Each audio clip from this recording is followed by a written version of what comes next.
que é cega para a autorrealização, que é a ilusão do começo ao fim, e que surge do sono, da preguiça, da ilusão e da natureza da ignorância. Verso 40.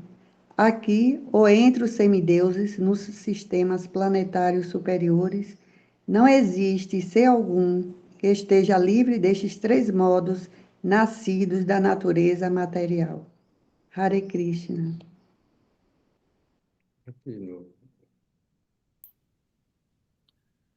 Hare Krishna. Hare Krishna, Hare Krishna, Krishna Krishna, Hare Hare. Hare Rama, Rama Rama, Hare Hare. Om Namo Bhagavate Vasudevaya.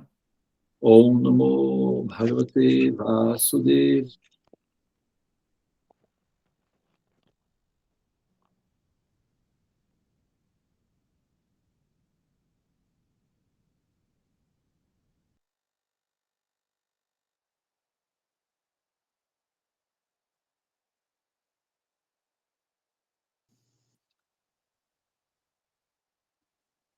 Ele caiu.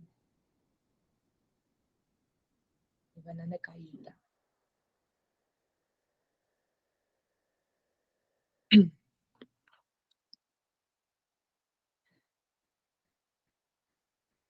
A internet dele caiu. Vamos esperar que ele volte.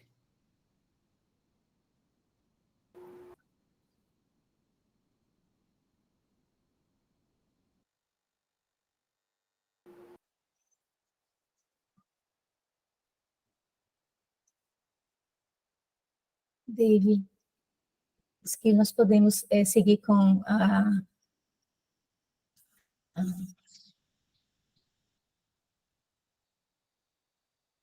Vamos tirar foto, não é, Dave? Tá bom, então, a gente espera. Vamos fazer isso, então. Isso, eu estou aqui no computador, eu posso tirar aqui. Tá bom. Tá. Então, passa lá. Aí, Prabhu, é que a gente sabia que você caiu, aí, assim, eu propus, assim, nós tirarmos logo a foto. Tá bom? Então, vamos lá, pessoal. Em 1, 2, 3. Hare Krishna. Isso. Feito. Obrigada. Agora para estar presente. Pois é, parece que hoje nós estamos vencendo alguns obstáculos aí para a gente conseguir, né, concluir nosso sadhana, mas parece que a nossa determinação continua bem saudável, né? Bom dia para todos, Namastê, Hare Krishna. Hoje, 1º de maio, né, um dia feriado, tecnicamente falando, né? Normalmente, a nossa consciência, o nosso condicionamento, né, o estilo de vida, vai dizer para nós o seguinte: é feriado, então o ideal é dormir, né? Esse é o ápice, a apoteose do êxtase da nossa felicidade é dormir no feriado. Pelo menos esse é o padrão normal que as pessoas geralmente se utilizam, né? A gente sabe disso porque é muito comum isso daí. Agora, observe bem o que o verso está falando hoje. Esse diz que a felicidade que é cega, ok? Para a autorrealização, que é a ilusão do começo ao fim, a ilusão do começo ao fim. Quer dizer, não há assertibilidade, é a ilusão do começo ao fim. E que surge do sono. Olha lá, tá vendo só? Então, não é uma coisa não é uma coisa pessoal minha. Isso é uma orientação, uma instrução diretamente do Senhor Supremo. O que a gente faz é tentar entender o que ele está falando, se adaptar ao Senhor Supremo. Olha só, a felicidade que surge do sono. Que tipo de felicidade é a que surge do sono? Aí ele vai dizer, da preguiça.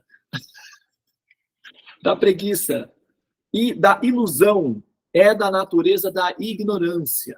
Então, qual é o problema disso daí, né? Da ignorância? Em espanhol, por exemplo, a palavra saudades significa ignorância. Né? Quando você quer falar que você está com saudades, em espanhol você diz, estou com ignorância. Ignorância significa ausência. Né? Ígneo, que é do grego, que significa atiçar fogo, ou atear fogo, ou dar início, ignição, vem do sânscrito agni, que significa fogo. E o fogo produz luz, né? Produz, assim, ilumina o caminho. Então, agni ou ígneo vai produzir luz no caminho. E ignorância significa ausência dessa luz, escuridão. Né? A escuridão, ela vai produzir fungos.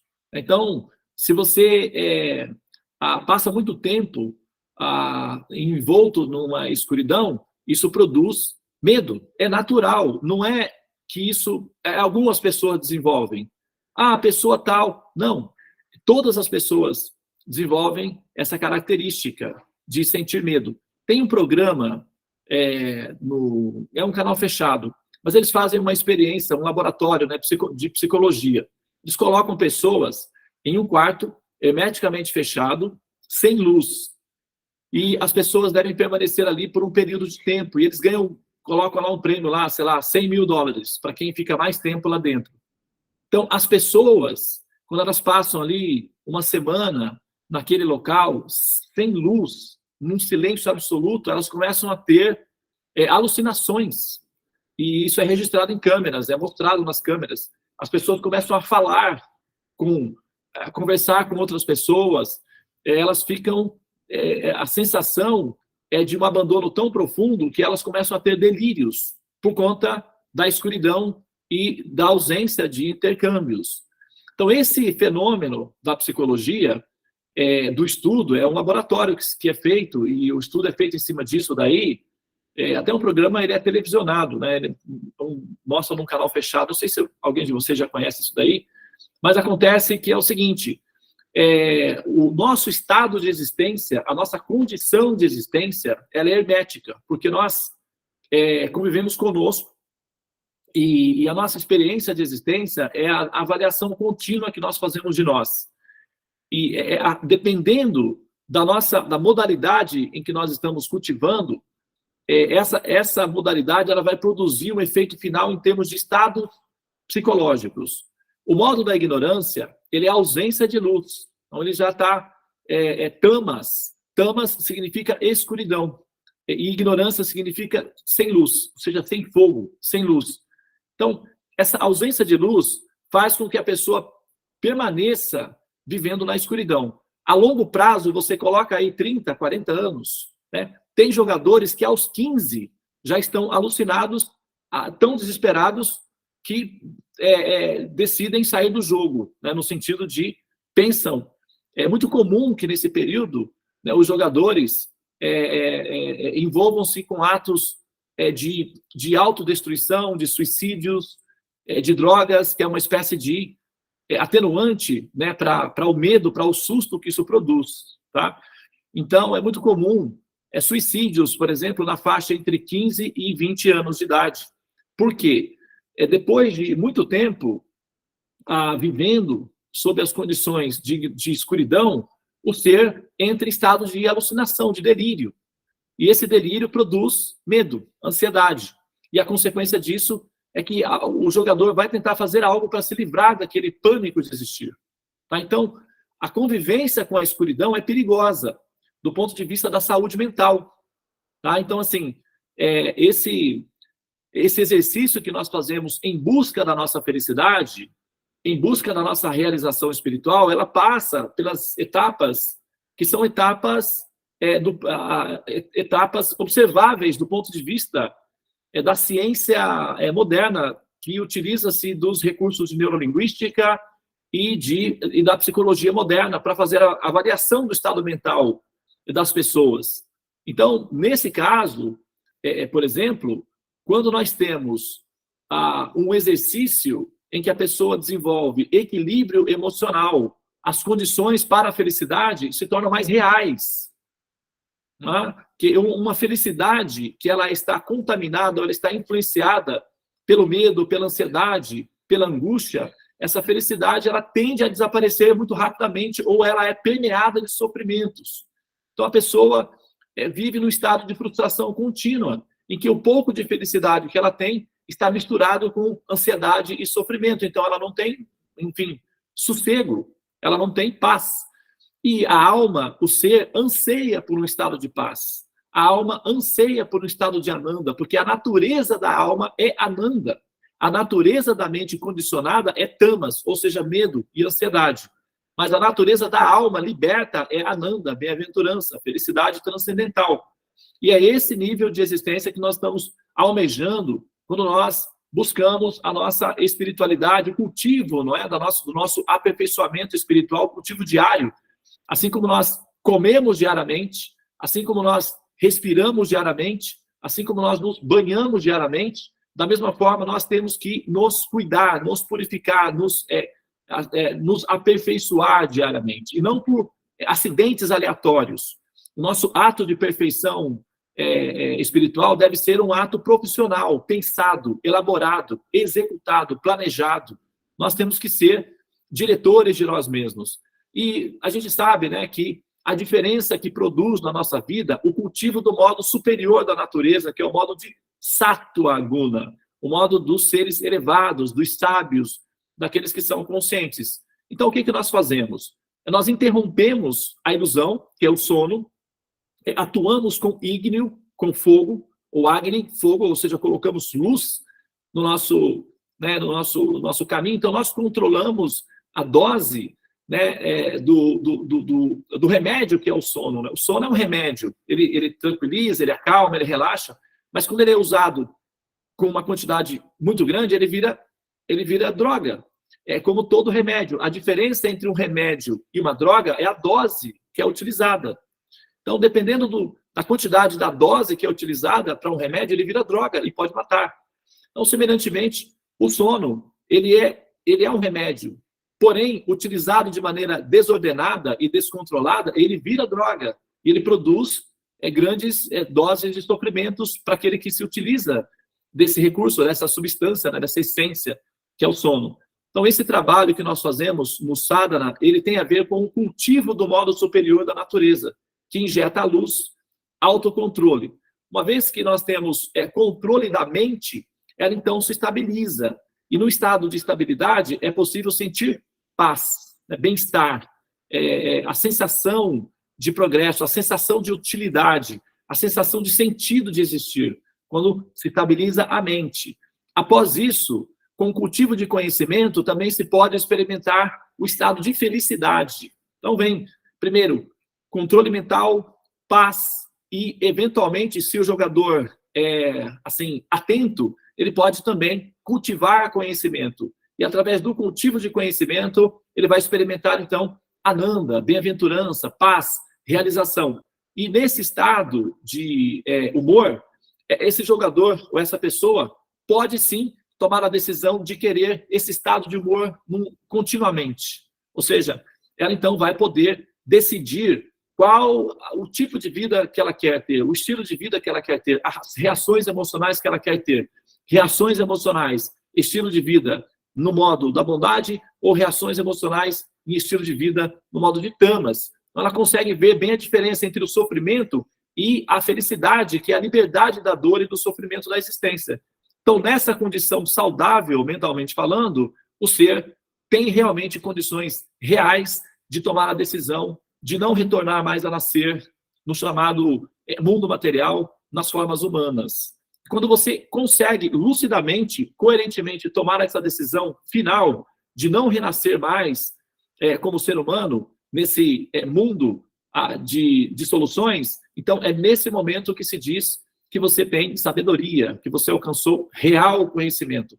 E Krishna diz, para mim, isso é conhecimento. Declare que o que está fora disso é ignorância. Então, conhecimento, o cultivo do conhecimento e o cultivo do modo da bondade, através do sadhana que você aplica sobre você mesma em sua vida, vai te levar em algum momento ao ponto em que você terá condições de lucidez e de experiência de existência para tomar a decisão de que transcender os modos da existência e não renascer mais como ser humano é uma opção inteligente, destinada a almas realizadas e a seres humanos do futuro, que desenvolveram empatia e compaixão pela humanidade, a ponto de entender que ela não é um local adequado para a alma. Tá bom? Muito bem. Então, hoje nós estamos dando início, não é, à nossa 11ª volta no campo do zodíaco que nós estamos fazendo, né? Os nossos mapas possuem 12 campos e nós transitamos nesses 12 campos. Esses 12 campos, cada campo tem uma saidinha. Difícil, a alma raramente identifica essa saída, mas cada campo tem uma saída. A nossa casa 11 no zodíaco, ela tem uma saidinha, e a alma bem treinada e estando desperta consegue enxergar essa saída e eventualmente ela toma a decisão de abrir essa portinha para sair do quê? Do círculo, né? Do samsara. Ela vai girando nesses campos aí que são representados pelos signos, né? Ela vai vivendo cada um desses campos e aprisionada aí, girando constantemente. Então, ao se realizar o sadhana, bem feito, né? O ciclo do sadhana da casa 11, ou da nossa 11ª volta, são 108 dias, são realizados 108 dias. Então, se você conseguir aplicar uma média considerável de antídoto sobre essa casa, então também você terá condições, com um pouco de boa vontade e aprendizagem, de identificar, né, a saída através desse campo. Durante essa 11ª volta, eventualmente nós vamos dar algumas explicações acerca de como observar a saída através desse campo, que é a 11ª casa. Então, eu sugiro que vocês, eventualmente, acompanhem o seu processo, ou seja, observem bem o seu sadhana, porque é possível que você, né, assim, possa ouvir orientações acerca de como identificar a saída através desse campo que nós estamos entrando, que é, normalmente, a 11ª casa, representada no seu mapa astral pelo signo de Aquário, que é a 11ª casa, tá bom? Eu não vou entrar em muitos detalhes hoje, não, sobre o significado, seria não exatamente hermético, mas, vamos dizer, esotérico, no sentido de confidencial desse campo. Nós vamos falar sobre isso daí no próximo momento, tá bom? Só para informar que nós estamos entrando nesse campo, que é a 11ª volta, e representado na 11ª casa dos mapas de cada um de nós, né? E o que isso significa em termos da nossa ascensão, da nossa evolução espiritual, como é que a gente pode utilizar esse ciclo da 11ª volta de uma maneira com uma certa precisão que nos empurre para fora do samsara.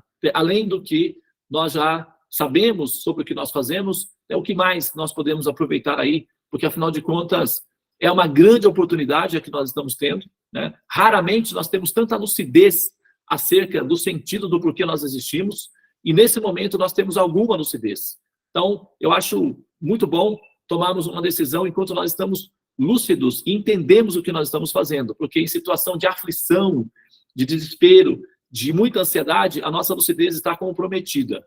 E o cultivo do modo da bondade, que é o ato de despertar, limpar a mente, limpar o coração, calibrar o sistema neurológico, alinhar os chakras, deixar todo o equipamento funcional, nos torna seres lúcidos. E em estado de lucidez, nós podemos tomar decisões mais assertivas, tá? Então, é uma boa oportunidade essa que nós estamos tendo. Ok, pessoal? Namastê, Hare Krishna para todos vocês. E nós vamos continuar agora.